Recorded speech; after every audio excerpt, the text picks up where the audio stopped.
Hello, everyone. Welcome back to yet another political episode. It's our third video of the day, and we have pretty good reason for this video to be the third video because we got some major news, beneficial news for Republicans.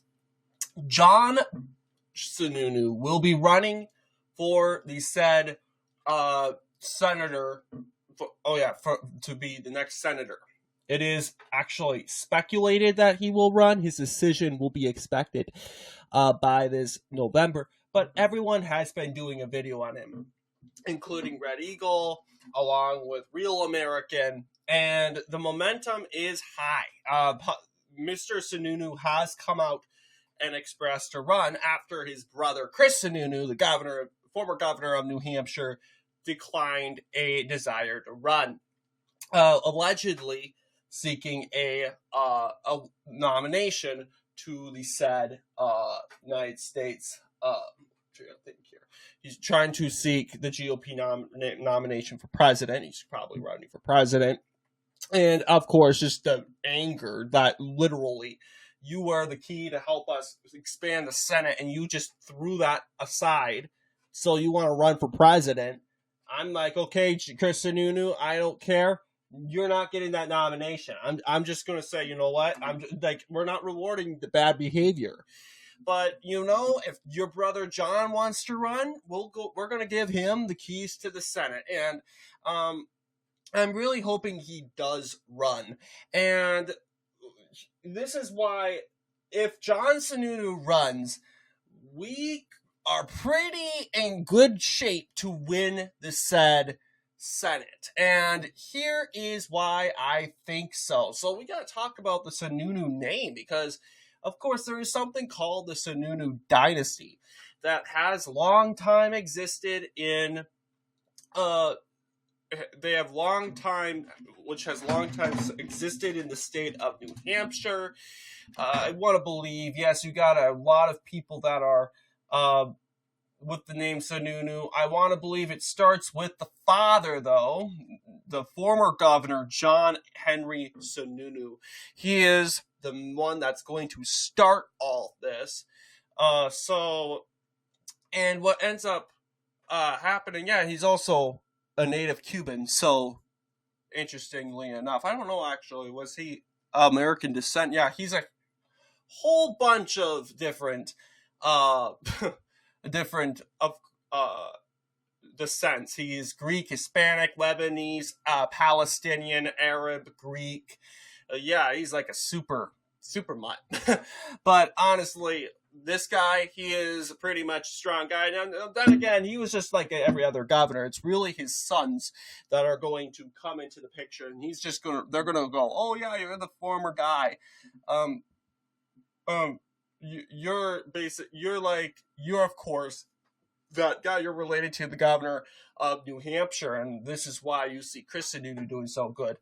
But John E. SUNUNU was a senator, actually. It was, I don't know, did he win a race he did win in 2002, and he could run again against, I'm not saying Gene Shaheen's not going to run, and we'll cover you later, but we just need to cover the main name. So the SUNUNU name is huge.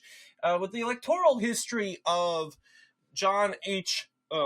SUNUNU, who was elected governor in 1982. Yeah, he was prominently a very strong person, carried Grafton County, pretty much a Democrat stronghold today. He defeated Hugh Gallen by like 51%. It was within the margin. Then again, John H. SUNUNU was a new figure in 1982. And then you'll see swept right through like his son did. In the present day. 1984, part of which was the Reagan landslide, the 1984 Reagan landslide, in which Reagan won the state around the same margin as SUNUNU did in the said year. He runs again in 1986, this being a midterm year where Democrats generally benefit from. He still holds on, 53%. So you would describe, if I were you, describing SUNUNU as this big legend, like an Abraham Lincoln of New Hampshire, would not be accurate.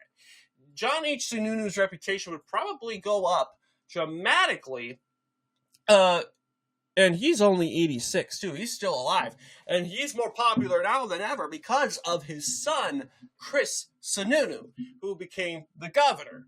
However, the word Sununu has been floated around because John E. Sununu would run, and he ultimately would get on the ballot in 2002. He defeated Jean Shaheen before she became a rock star. It's sort of that deal, etc. This is the primary results. So, yeah, 51% to 46%. However, due to the blue wave of 2008, Shaheen knocked Sununu out. Now, I don't think, and Sununu was still very popular and all that. I just think Barack Obama, the recession, the Great Recession, and just the huge momentum and good year for Democrats in 2008, that really did benefit Shaheen. And this, of course, you could say this is more like a North Carolina effect, where you did have Kay Hagan throwing out Miss Nancy Dole in 2008. And then what happens 6 years later? Kay Hagan is defeated by Tom Tillis. I mean, this is what is kind of like a pattern here. So, I mean, John E. Sununu, he probably would make a comeback or something like that. It was just not really a good year for him. And I encourage, John E. Sununu, your career, you just tried. You're not old. You are pretty young. You're like actually 60 years old. I mean, let's be honest. You're not old. But you still have room for some political career left. And honestly, I think you can throw in another run. Yes, he was a write-in and a minor candidate in 2008. He received 2002, and he received 197 votes.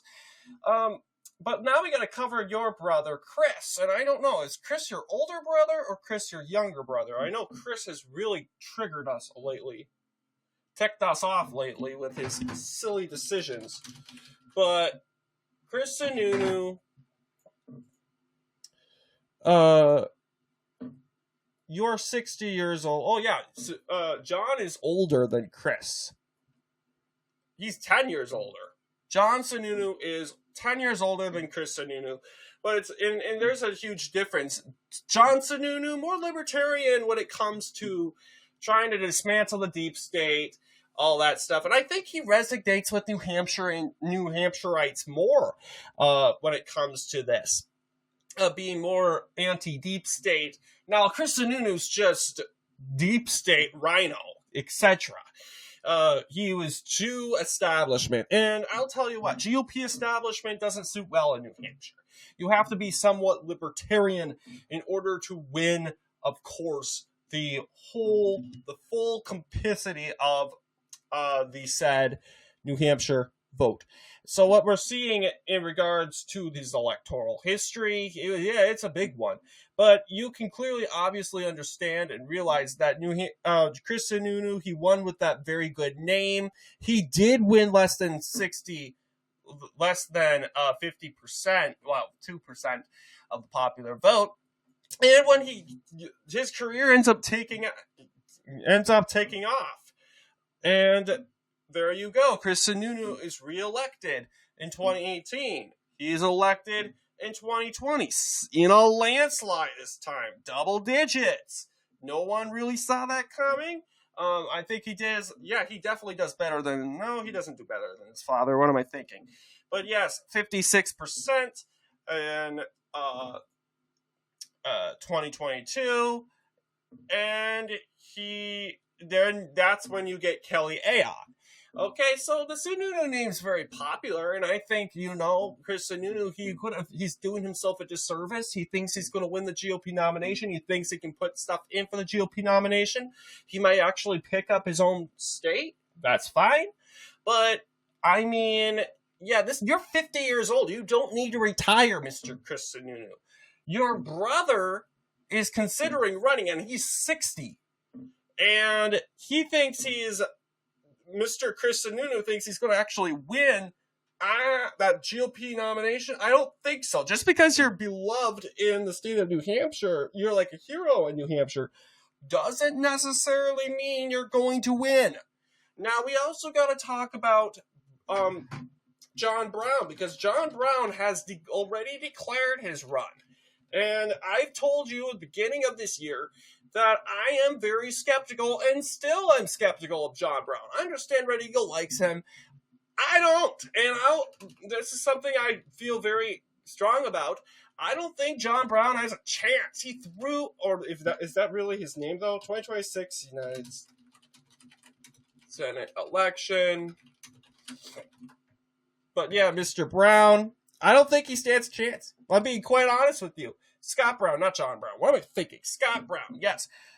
Because, let's be honest, this guy had his jets. He ran in Massachusetts as this Massachusetts liberal. And I think if Red Eagle, I understand, he wants to also, he's talking about avoiding a competitive primary. That's good, yeah. But I don't think it's going to be competitive. This guy is a Massachusetts liberal. Use Massachusetts and liberal, put it together, you're going to lose. If you have Massachusetts liberal by your name, you're losing, especially if you're a Republican. Now, this guy won because, let's be honest, people knew that Massachusetts was blue. 2012, 2008, voted for Obama by over 5 percentage points. People knew, yeah, New Hampshire's blue. And not like it is today, and they had Democratic leadership. And so they went with Scott Brown. But let's see how Scott Brown performed in the primary, Republican primary. Yeah, there is a map. He does very well. Now, I'll give you a credit. It also has to do that he was experienced, okay? Jim Rubens, who is this guy? He was a New Hampshire senator. You also have Bob Smith. Bob Smith is a former senator. You could have gone with him. So I guess Mr. Brown was relatively popular among New Hampshireites. But I just still think his jazz is up. Like, seriously, let's be completely honest. Yeah, and not to mention, this was a red wave year. Red wave year. I mean, and you do a little bit better, but you let Gene Shaheen roll you over. 51%, 48% to not that close. But this guy was said to be a legend. Just because you won in Massachusetts against Martha Coakley in a special election that took place in January of 2010. Then again, it's like the other way around here. Democrats are complacent in this election. They knew that, Massachusetts is a blue state. I don't need to show up and vote. Well, too many Democrats didn't show up to vote, and what ended up happening? Scott Brown managed to trend to victory. And it's true. Liberals were more dumb and obvious when it comes to actually. Nowadays, they don't. If they find out you're a conservative, if you're a Republican, it doesn't matter if you're a liberal, unless you're Phil Scott. They will say, "Nope, we're not voting for you. You must be a Democrat, or we're not voting for you." Back then, like roughly 15 years ago, they were more flexible. Let's be honest. They're like, "Oh, if you're a liberal, you're a Republican. I guess I can vote for you." Some transparency, but it wasn't by much. And knowing if this was in November, not in January 19th, a silly special election, the likelihood that Scott Brown would have lost is going to be pretty high. Okay, being quite honest with you all. That would be the likelihood. 2012, yeah, Pocahontas Elizabeth Warren defeats Scott Brown. And if, okay, you lost to Pocahontas out of all people, and Pocahontas can't even win this one county called Plymouth County, and this county continues to vote against her. In the 2024 election, Suffolk County joined Plymouth County against Warren. Warren's the only senator ever in Massachusetts, well, not ever, the only politician in Massachusetts in an elected state statewide office to not carry every single county. Amazing, hilarious, laughable. Like, seriously, they say how great she is and that she can run. Now I'm getting distracted. But the point is, yeah, this guy ran. He's too close to Massachusetts out of everything. He switches states. He runs in New Hampshire. He does fairly well, but he lost. Now he wants to run again. And the difference why I say, okay, Scott Brown, he runs. How is this different compared to John Sununu? They ran during the same times. In fact, Scott Brown was more recent.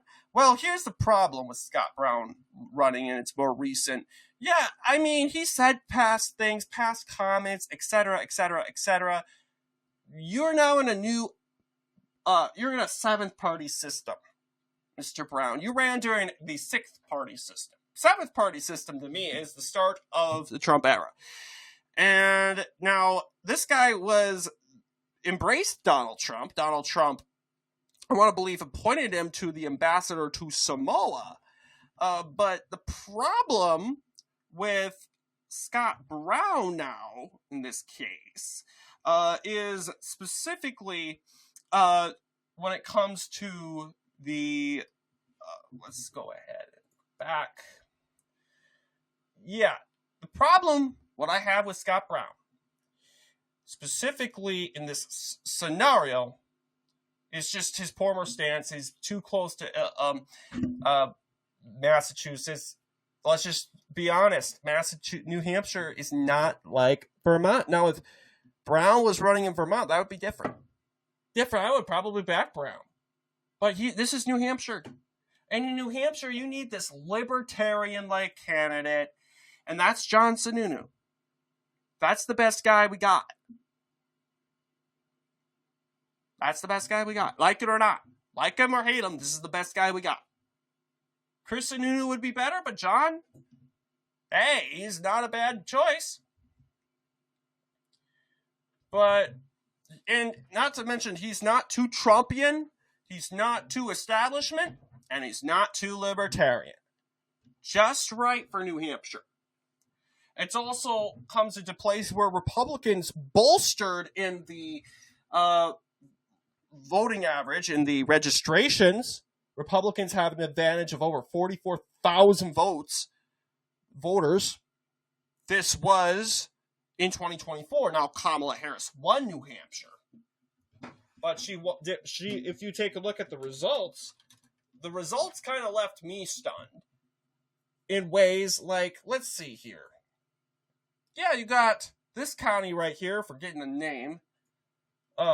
Salem County, probably. Is it Salem County? Sullivan County, yes. Barely voting for Trump, barely. But this is relatively a Democrat county, okay? This is relatively a liberal county. Swung to Trump in this said election. You got Grafton County originally. Well, we can even see in Jackson Jude and how the swings went in regards to New Hampshire. Even in, let's go all the way down here. See the swing map. Yeah, Coos County for sure swung dramatically to the right. This county right here, formerly a Democratic stronghold. Well, this is the House. Let's go to President. No, oh, come on. Oh, hang on.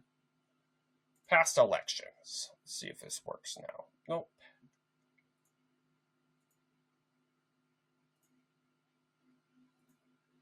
Perfect, I got it.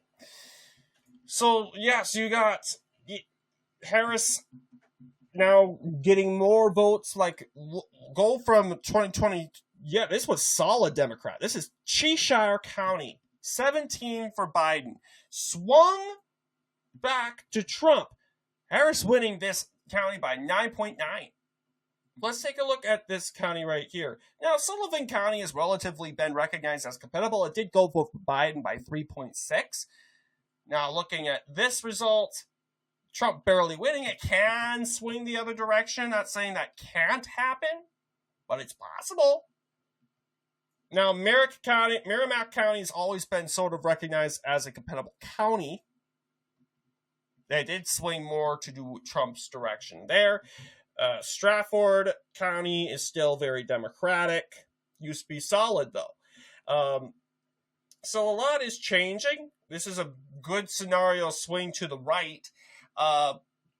And I think we should end this video off with a prediction, a little hypothetical prediction, where it's a John SUNUNU versus a Chris Pappas. What would it look like? Now, I'm not saying that John SUNUNU would win yet. I have no real evidence of John SUNUNU winning, but I've already have an idea of what it probably will end up looking like. And then we can even do margins if I wanted to. Mainly because New Hampshire, you have 10 counties in the state of New Hampshire. It should be relatively easy. And I think it would better help us understand which way counties would go. So I do think that looking at this said race, it would probably be somewhat of a tilt, mainly because of low propensity of leaning Republican for SUNUNU. That's Coos County.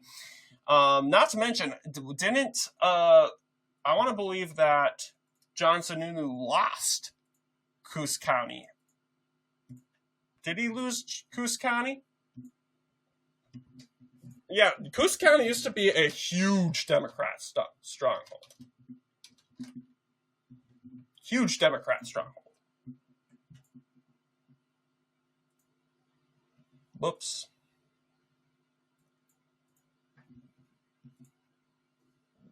And yes, he is a senator. But yeah, he didn't win it in 2002. He will win it for sure if he runs. Pappas will probably solidly carry Grafton. Grafton County must have some sort of university there. When it comes to Carroll County, I think it would be pretty close. Belknap, I think, would be a likely Republican. That helps him in a way. I do think that Rockford, that's what it's called, Rockingham County will go for the said SUNUNU. You also have that solid Democrat county. We'll go ahead and give Stratford County to, and I do think that relatively Pappas will gain well in his district, and we can actually look it up right now, the areas that Chris Pappas performed in his latest House races, because of course here's the benefits. Scott Brown and Johnny SUNUNU, they ran in at-large races. Chris Pappas hasn't ran in an at-large race. This is Chris Pappas's results. Okay, right here, 54-45%. And if I am not mistaken, we can actually go to the House race now by margin. Pass race. Yes, Pappas saw a 0.7% shift to the right, specifically here. But that is New Hampshire. Now it's broken.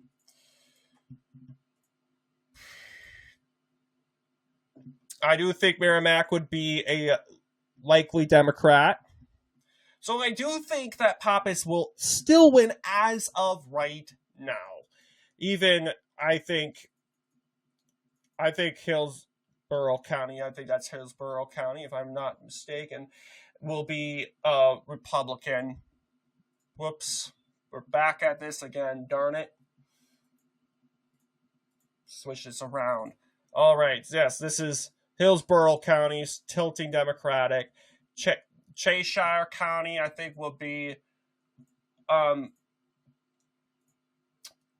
actually, hang on. We're going to adjust the colors. We'll make this likely and Cheshire County likely.